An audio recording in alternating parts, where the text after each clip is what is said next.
ንእግዚአብሔር አምላካ በሙሉ ልብኻን በኩሉ ነፍስኻን በኩሉ ሓሳብካን በኩሉ ሓይልኻን አፍቅሮ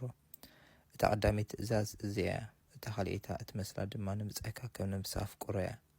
ካብዚኣተን ተዓቢካ ትእዛዝ የልቦን ወንጌል ማርቆስ ምዕራፍ 12 ጥቅስ 30 ክሳብ 31 ወእስራኤል ስማዕ እግዚአብሔር አምላኽና ሓደ እግዚአብሔር እዩ ንስኻ ድማ ንእግዚአብሔር አምላካ በኩሉ ልብኻን በኩሉ ነፍስኻን በኩሉ ሓይልኻን ፍተዎ እዚ ኣነ ዝእዘካ ዘለኹ ቃላት ኣብ ልብኻ ይኹን ኦሪት ዘዳግም ምዕራፍ 6 ጥቅስ 4 ክሳብ 6 ንእግዚአብሔር አምላካ በኩሉ ልብኻን በኩሉ ነፍስኻን በኩሉ ሓይልኻን ክትፈትዎን ከተፍቅሮን ክደልየና ኣለካ ንዝኾነ ይኹን ካብ እግዚአብሔር አምላኽ ንላዕሊ ኣብሊጽካ ክትሪኦን ኣብ ልብኻ ስፍራ ክትህቦ የብልካን ማንም ናይ እግዚአብሔር አምላኽ ቦታ ንኻልእ ኣይትሃብ ልብኻ ህይወትካ ሁሉ ኣለኒ እትብሎ ንጎይታ እዩ ናይ ጎይታ ኢየሱስ እዩኻ ምክንያቱ እግዚአብሔር አምላካ እዩ ዝተበጀወካ ናቱ ውሉድ ክትኸውንካ ካብ ሞት ናብ ህይወት ካብ ጸልማት ናብ ብርሃን ካብ ግዛኣት ሰይጣን ናብ መንግስቲ ፍቁር ወዱ ኢየሱስ ክርስቶስ ዝተበጀወካ ዝጸንበረካ ዘድሓነካ አሜን ስለዚ ንስኻ ናይ ገዛ ርእስኻ ኣይኮንካን ናይ እግዚአብሔር አምላኽ ኢኻ ስለዚ መንግስቲ አምላኽን ጽድቁን እንተ ደለኻ ገጽ እግዚአብሔር እንተ ደለኻ ሓይሊ እግዚአብሔር አምላካ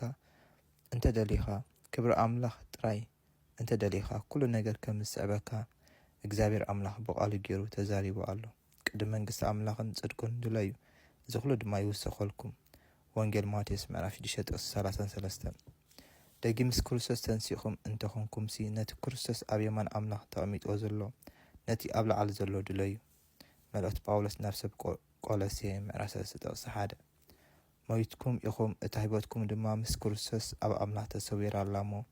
ኣብ ላዕሊ ዘሎ ሕሰቡ ኣብ ምድሪ ዘሎ ኣይኮነን መልእክቲ ጳውሎስ ናብ ሰብ ቆሎሴ ምዕራፍ 3 ጥቅስ 23 እግዚአብሔር ሓይሉን ድለዩ ኣዘብቲርኩም ገጹ ድለዩ መዝሙር ዳዊት ምዕራፍ 105 ጥቅስ 4 ብእግዚአብሔር ተማዓቆ ብሰናይ ድማ ግበር ኣብታ ሃገር ተቐመጥ እምነትካ ድለ በእግዚአብሔር ተሓጎስ ልብኻ ዘልዩ ንሱ ክበካ እዩ መንገድኻ ንእግዚአብሔር ኣማዓቅቦ ኣብኡ ተወከል ንሱውን ከስልጠልካ እዩ ንሱ ንጽድቅኻ ከም ብርሃን ፍርድኻውን ከም ቀትሪ ከውፅኦ እዩ ንእግዚአብሔር ሃዲእኻ ተጸበዮ በቲ ብመንገዱ ዝሰልጠሉ በቲ ሕሱም ሃቃና ዝፍጽም ሰብ ኣይትኾሪ እኩያት ክጸንቱ እዮም ንእግዚአብሔር ዝጽበይዎ ግና ንምድሪ ኮርስዋ እዮም እሞ ኮራ ግደፍ ሓርቆት እውን ሕደግ ኣይተንጸርጽር እዚስ ናብ እከይ ጥራይ እዩ ዘብጽሕ ቁርብ ጸኒሑ እትረሲ የሎን ቦትኡ ክደልዩ ኢኻ ኣይክህሉን ድማ እዩ ትሑታት ግና ንምድሪ ኮርስዋ እዮም